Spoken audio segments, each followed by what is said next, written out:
Délnyugat-Amerika. Egy régió tele hatalmas sivatagokkal, sziklákkal és rengeteg ősi legendával. Sokan gyönyörűnek tartják, de egy gyönyör mögött elképzelhető, hogy valami sokkal sötétebb húzódik.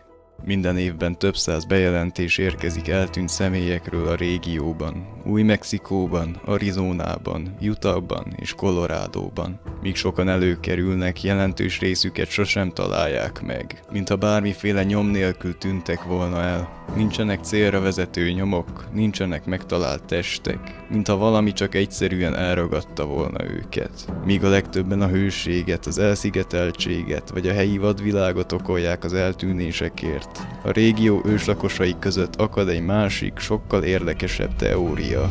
Üdvözöllek a sötét körben. A skinwalkerekről minden bizonnyal sokan hallottatok már, azonban az igazi legendát feltehetően csak kevesen ismeritek, ahogy ezelőtt én sem ismertem. Számtalan történet kering az interneten, videók TikTokon, de az az igazság, hogy sajnos vagy nem sajnos, ezekben a történetekben és videókban a legtöbb esetben egyáltalán nem skinwalkerek szerepelnek. De az igazság még talán ezeknél a videóknál és történeteknél is sokkal érdekesebb és félelmetesebb.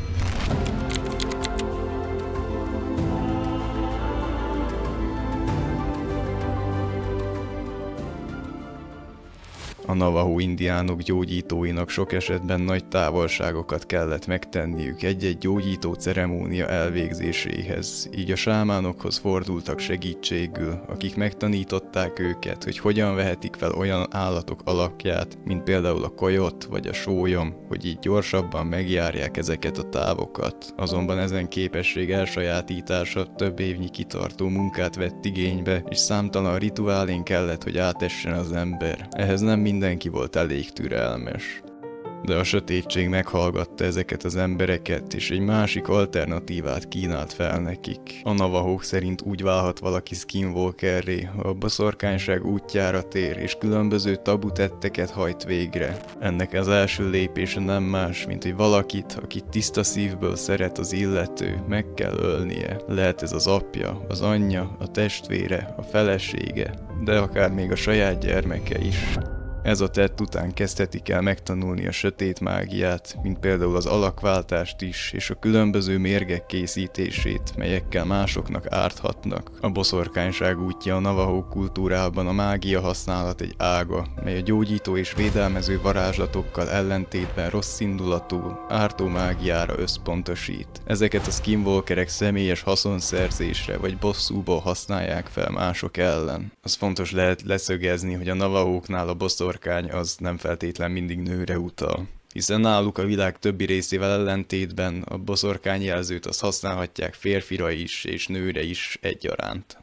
A skinwalkerek azáltal váltatják alakukat, hogy éppen mire van szükségük. Ha emberfeletti erőre vágynak, medve alakot ölthetnek, ha pedig gyorsan akarnak nagy távokat megjárni, akkor egy szarvas bőrébe bújhatnak. De az alakváltáson kívül számos természetfeletti erővel rendelkeznek még, hiszen emberi formájukban is rendkívül gyorsak és erősek, képesek állatok, de akár emberek hangját is utánozni, amivel azt érhetik el, hogy például valaki ajtót nyisson nekik. Néhány beszámoló szerint mások gondolatait is tudják befolyásolni, valamint ártó varázslatokat, átkokat szórhatnak az emberre. A legtöbb esetben, amikor az ember rájönne, hogy egy skinwalkerrel van dolga, már túl késő. Viszont akadhatnak árulkodó jelek. A legenda szerint állati formájában fény hatására vörösen izzanak a szemeik, emberformában pedig sok esetben inkább egy állatéhoz hasonlít, mintsem egy emberéhez. Mozgásuk szaggatott és természetellenes, még emberi testükben is. Közelségük pedig rosszul létet, ok nélkülnek tűnő félelmet válthat ki.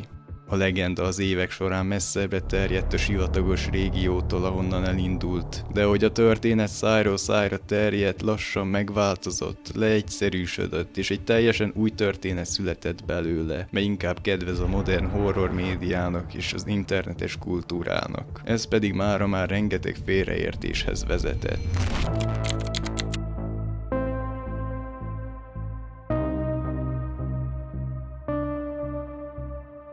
A A navahók tabunak tartják, hogy a lényekről beszéljenek, de még csak írni sem tartják tanácsosnak. Úgy gondolják, hogy ezzel csak felhívják magukra a figyelmet, és a legtöbben ezt nem szeretnék megkockáztatni. Valószínűleg ez vezetett ahhoz, hogy egy Google keresést követően ezernyi fajta ábrázolását láthatjuk a skinwalkereknek. Sok képen óriási szörnyeteg vagy mutánsként ábrázolják, míg a valóságban annyira nem is különböznek tőlünk. Ezt a képet még a híradóban is lehozták, mint skinwalkerről készült fotó, azonban ez a kép az 1983-as X-Tro nevű science fiction horrorból származik. Ez a másik pedig a 2011-es Resistance 3 promóciós anyaga volt, de végül ez az ellenfél nem került be a játékba. Ehhez a káoszhoz a 2006-os Skinwalkers című film is jócskán hozzájárult. Nem véletlenül debütált Magyarországon Vérfarkasok néven, hiszen skinwalkerek helyett inkább azok szerepelnek benne. De ha már megemlítettük a vérfarkasokat, keringenek még félreértések azzal kapcsolatban, hogy ez ugyanúgy egy átok, azonban a skinwalkerek akkor változhatnak át, amikor csak kedvük tartja, és nem vesztik el maguk felett az irányítást. A TikTok videókról pedig nem is érdemes nagyon sokat mondani.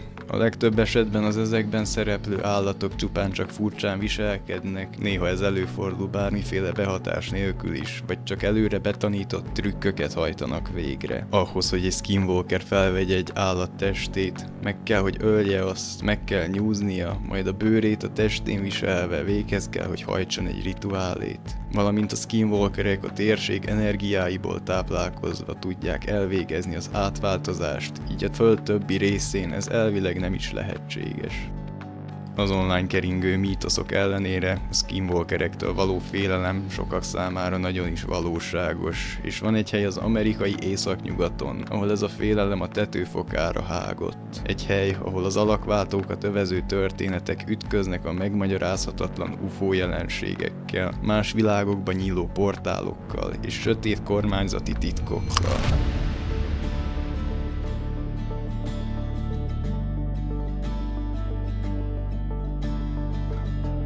Utah északkeleti részén található egy 512 hektáron elterülő ingatlan, mely a világ egyik legaktívabb paranormális gócpontjává nőtte ki magát az évek során. A Sherman Ranch, ami mára a legtöbbeknek a Skinwalker Ranch néven vált ismertté. Bár a ranch már 1934 óta lakott volt, az első paranormális beszámolók csak jóval később láttak napvilágot. Az 1994-ben beköltöző Sherman család számtalan megmagyarázhatatlan jelenségről számolt be. Nem sokkal beköltözésük után Terry Sherman hangokat hallott az udvarról. Megdöbbenésére egy hatalmas farkast pillantott meg odakint, de ez nem tűnt átlagos farkasnak, hiszen jelentősen nagyobb volt annál. Terry fegyvert ragadott, majd többször rálőtt az állatra, akin látszólag semmiféle sebet nem ejtettek a golyók, amik eltalálták. A farkas elszaladt, Terry pedig a nyomába eredt, de az nem hagyott semmiféle vérnyomot, egyszerűen eltűnt.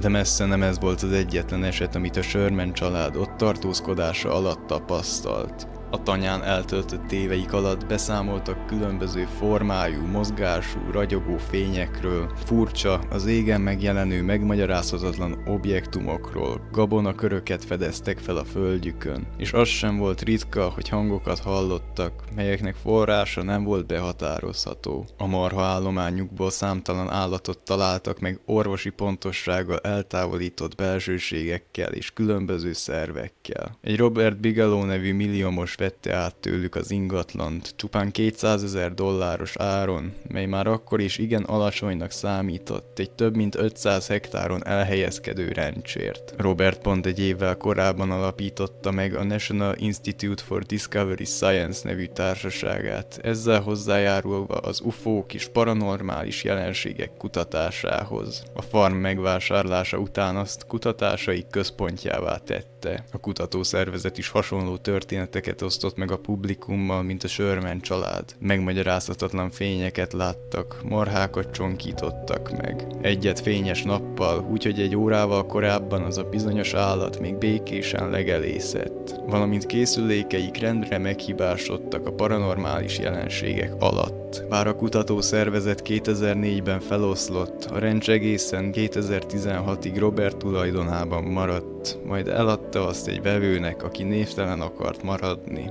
egészen 2020-ig, amikor Brandon Fugal, utai ingatlan mágnás bejelentette, hogy ő vásárolta meg a farmot, és emellett azt is bejelentette, hogy a History Channel egy valóságsót fog forgatni az ingatlanon, The Secret of the Skinwalker Ranch címmel. A sorozatban egy elviekben profi csapat végez különböző kutatásokat és méréseket a helyszínen. Mára már 5 évadot megélt, és úgy néz ki, messze nem ért még véget, júniusban debütál 6. évada.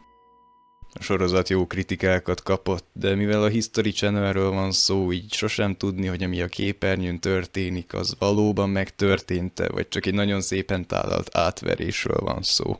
Ha esetleg látta valaki a sorozatot, akkor kommentben nyugodtan megírhatja a véleményét vele kapcsolatban. Engem személy szerint érdekelne, hogy ti mit gondoltok róla. Köszönöm szépen, hogy velem tartottatok ma, a legközelebbi találkozásig. Sziasztok!